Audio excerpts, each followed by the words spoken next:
Voici le casque Daydream View de Google.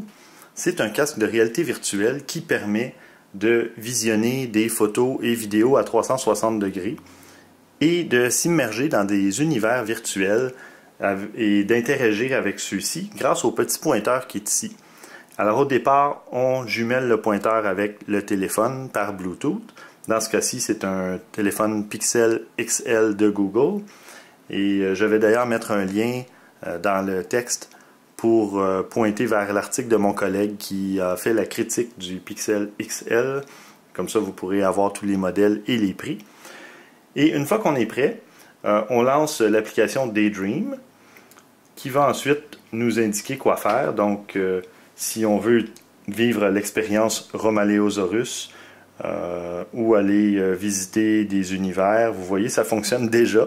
Mais dans le casque, ce qui est intéressant, c'est que l'image va se transformer en image 3D. Donc, ça va être une image stéréoscopique, une pour chaque œil, et ça va rendre le tout plus immersif. Donc, à mesure où on va tourner le téléphone, bien, l'appareil, l'image va changer selon le regard. On peut aussi visiter des endroits soit virtuels ou des endroits réels, comme le Taj Mahal et tout ça. Il y a vraiment quand même beaucoup de contenu. On va y aller avec cette expérience-ci. On nous indique de placer le téléphone dans le casque, comme ceci.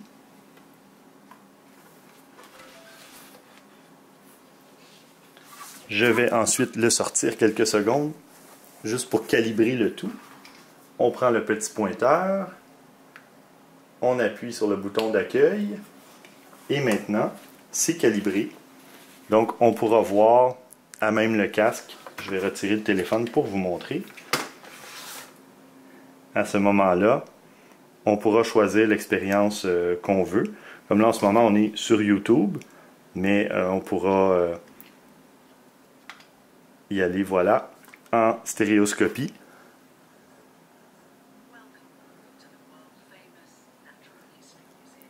Il y a évidemment du son qui sort du téléphone, mais il est recommandé, en fait, moi je recommande d'utiliser des écouteurs ou un casque d'écoute pour avoir une meilleure expérience, parce que, comme dans ce cas-ci, le Pixel XL a seulement un haut-parleur qui est situé dans le bas, donc il n'y a pas de son stéréo qui va sortir, et quand on porte le casque, s'il y a du son seulement à droite, c'est un peu moins intéressant.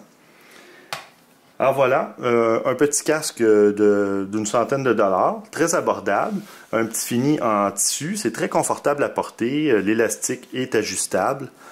Et puis, je trouve très intéressant la notion du petit pointeur avec pavé tactile ici. Ça fait une télécommande très naturelle à utiliser et vraiment pas compliquée.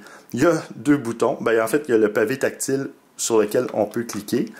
Puis il y a aussi un bouton pour les options, le menu. Et le bouton d'accueil qui sert soit à activer une fonction ou à recentrer l'image si jamais on est décentré ou que le casque est décalibré.